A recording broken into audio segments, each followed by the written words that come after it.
মানুষের সাথে এই জীবজন্তু পাখি এদের মূল ফারাক কোথায় বলতে হবে না? ওই দেখুন আওয়াজ শোনা মাত্র আওয়াজ দিয়ে দিয়েছে ওপর, কিন্তু আমরা এখানে থাকো ওপরে অনেক থাকে অনেক কিছু। আমার মনে হয়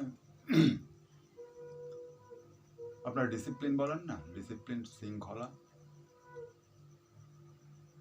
সেখানে মানুষদের সাথে এই জীবজন্তু কুকুর বিড়াল জীবজন্তু টোটাল বাঘ সিংহ ভালুক সবারই কথাই বলছি, একটা বিরাট পার্থক্য আছে।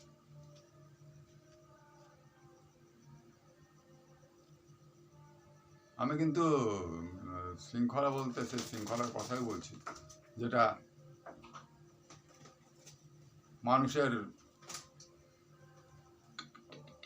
প্রাত্যহিক জীবন থেকেই আরম্ভ হয়ে যায়, এবং সেখানে আমি কখনোই বলবো না যে মানুষরা দারুণ শৃঙ্খলা পরায়ণ, এবং এই পশু পাখি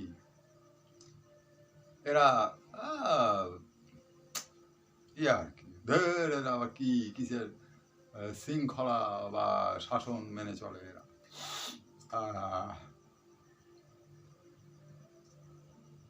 আচ্ছা, আমি ধরুন কুকুরের কথা তো বলেইছি, কুকুরকে চোখের সামনে দেখা যায়, গরুকে চোখের সামনে পেয়ে যান, ঘোড়াকে পেয়ে যাবেন। বাঘ সিংহকে তো আমরা পাই না, বাঘ সিংহকে আমরা শুনেছি দেখেছি। আচ্ছা, কখনো শুনেছেন কি যে বাঘ সিংহ একবারে ভেতরে বনে জঙ্গলে যারা থাকে এবং যারা গৃহপালিত পশুও, গৃহপালিত পশু ওদের রাস্তা ফাস্তা ঘুরে বেড়ায়, গৃহের বাইরেও তো অনেক গৃহপালিত পশু ঘুরে বেড়ায়, তাদেরকে দেখেছেন কি যে তারা পেট ভরে গেছে কিন্তু তারপরে তারা ঝগড়া করছে নিজেদের মধ্যে খেতে না খাওয়ার জন্যে, মাংস ছিঁড়ে নিয়ে চলে নিজের জোগাড় করে রেখে দিচ্ছে আগে থেকে খাবে বলে, দেখেছেন? আপনাদের মনে পড়ে কি? আমি কিন্তু আমার পাড়াতে দেখেছি, আমার পাড়াতে যে কুকুরগুলো আছে কিনা তাদের যদি পেট ভরে যায় তখন কিন্তু খাবার দিলেও যে কুকুরগুলো পেট ভরে গেছে তারা আসে না, অন্য হয়তো কুকুর যেটা খেতে পায়নি সে এসে খেয়ে যায়। কিন্তু মানুষ কি করে বলুন এবার? আচ্ছা, আরেকটা কথা বলে দিই, এই খাওয়া দাওয়ার ব্যাপারে তো খাওয়া দাওয়ার কথাই বললাম, তার কারণ কুকুরদের এই জন্তু জানোয়ারদের কাছে তো আরও আপনার ব্যাংক নেই যে টাকা জমাতে হবে কিছু হতো, ওটা আমি বাদই দিলাম, এটা মানুষের ক্ষেত্রে আসবে। মানুষের কথা বলি এবার। মানুষ আর একটা কথা, এই জন্তু জানোয়াররা কিন্তু খিদে পেলে যা পায় তাই খায়। এবার মানুষের ক্ষেত্রে দেখে নিন, মানুষের একবারে যারা একদম গরিব তাদের কথা আমি বলছি না, তাদের কথা আমি ছেড়েই দিচ্ছি, ওদেরকে শুধুমাত্র একটা ব্যাপারেই আমি টানবো। মানুষের খাওয়ার ধরন তো আপনি জানেনই, যারা একটু যাদের আপনারা, আচ্ছা মধ্যবিত্ত এখন আপনার কত টাকা মাসিক ইনকাম হলে মধ্যবিত্ত বলা যায় বলুন তো? আমি কোথায় যেন শুনলাম 50,000 টাকা ইনকাম অবধি নাকি মধ্যবিত্ত ধরা হয়, শুনেছি এটা। দেখুন আমার ওটা আগে ওগুলো পড়াশোনা ছিল, এখন নেই। তো তার উপরে কিন্তু একটু উচ্চ মধ্যবিত্ত। এবার যারা ধরুন 50,000 টাকার ওপরে ইনকাম করে তাদের খাওয়া দাওয়ার স্টাইল দেখবেন একবারে আলাদা। যখন খুশি তখন খাচ্ছে তারা বেশিরভাগই, অনেক সময় ইচ্ছা করে খায়, অনেক সময় ইচ্ছার বিপক্ষে গিয়ে খায়। তারা কিন্তু পেট ভরে গেল এবং ছেড়ে দিল, এটা তখনই ঘটে যখন ডাক্তার তাকে বারণ করে থাকে, তাই না? এই আমাকে যেরকম ডাক্তার বলছে আপনি কিন্তু মাটন খাবেন না, আপনার ক্ষতি করতে পারে। আমি খেতে খুব ভালো আসতাম কিন্তু আমি ভয় খাই না, কিন্তু খেতে কিন্তু আমার এখনো খুব ইচ্ছা হয়। এই মানুষের ক্ষেত্রে এরকমই ব্যাপার। মানুষের টাকা পয়সা আপনি এবং মানুষ জমিয়ে রাখবে আগে থেকে, মানুষের কাছে টাকা পয়সা না হলে তো ওর জীবন বিফল, ও সাধারণভাবে বাঁচতেও পারবে না, নাকি সেরকম টাকা পয়সা যদি না হয়, টাকা পয়সা ও জড়ো করতে পারবে। যতই ওর কাছে টাকা পয়সা হোক, ও কিন্তু কখনোই খুশি নয়। আরো আরো আরো আরো আরো আরো।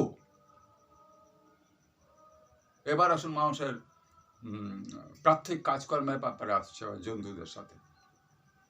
আচ্ছা, আপনি কিছু মনে করবেন না, একটা সেক্স নিয়ে একটু কথা বলছি আমি এবার। যদি ভাবেন আমি খারাপ লাগবে, আপনি উঠে চলে যান, শুনতে হবে না আপনাকে। আচ্ছা, আপনি বলুন তো, জন্তু জানোয়ারদের সংখ্যা তো কম কেন, আর মানুষদের সংখ্যা তো বাড়ছে কেন বলুন তো? অনেকে অনেক কথা বলবেন, মানুষের জনসংখ্যা বাড়ছে, হ্যান হচ্ছে ত্যান হচ্ছে, এদের জনসংখ্যা, এগুলো হচ্ছে ঠিক আছে, কিন্তু আমি যেটা খেয়াল করেছি, আপনারাও খেয়াল করেছেন কিন্তু পাত্তা দেন না, এদের মধ্যে ওই সেক্সের যে ব্যাপারটা না, এই জন্তু জানোয়ারদের মধ্যে তাদের একটা নির্দিষ্ট সময় থাকে, নির্দিষ্ট সময় থাকে। মানুষের কি সেটা থাকে?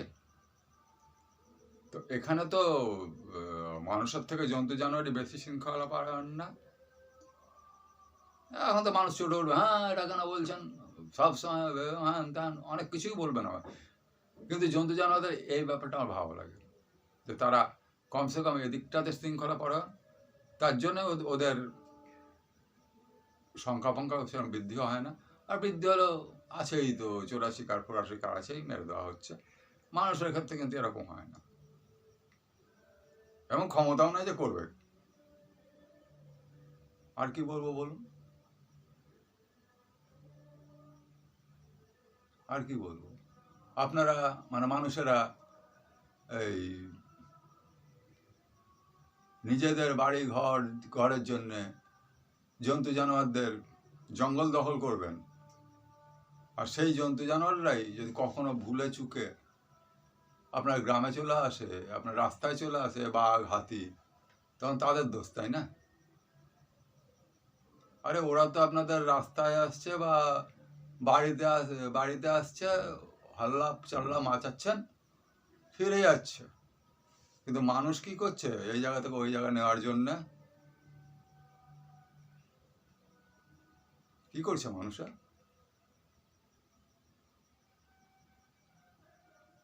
ওদের কাছ থেকে শিখুন, জন্তু জানোয়ারদের কাছ থেকে। নিজেদেরকে সব কিছুতে দারুণ দারুণ বলার কোনো যোগ্যতা আপনাদের নাই। আর আপনাদের মতো যদি ওদের সমস্ত হতো কি না, তাহলে ওরা মনে হয় মানুষদের থেকে ওরা অনেক বেশি উন্নত হতো সব দিক দিয়ে। ভগবানই তো ওদেরকে হতে দেয়নি না।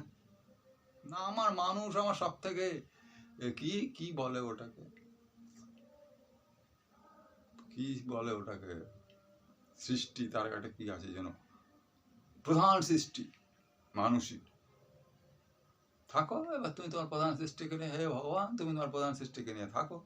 এখনো মনে হয় তুমি পস্তাচ্ছ ওপরে বলতে, যে কেন এদেরকে আমি এত বেশি এরকমভাবে সৃষ্টি করেছিলাম, এদের থেকে তো আমার জন্তু জানোয়ারদেরকে ওরকম সৃষ্টি করাটা ভালো ছিল, ওদের মাহাতেই আমি বুদ্ধি শুদ্ধিগুলো দিতাম, কিংবা কমসে কম ওদেরকে 4 পায়ে দৌড়ানোর মতো, 2 পায়ে হাঁটার মতো শক্তিটা যদি দিতাম, তাহলে হয়তো ভালো হতো। হ্যাঁ, আমি চাইবো আমাকে যেন এবারে তো এই জন্মে তার হলো না, সামনের জন্মে যেন আমাকে জন্তু করে, সে বাঘ হোক সিংহ হোক, করে যেন পারে। অনেক ধন্যবাদ আপনাদের, ভালো থাকবেন।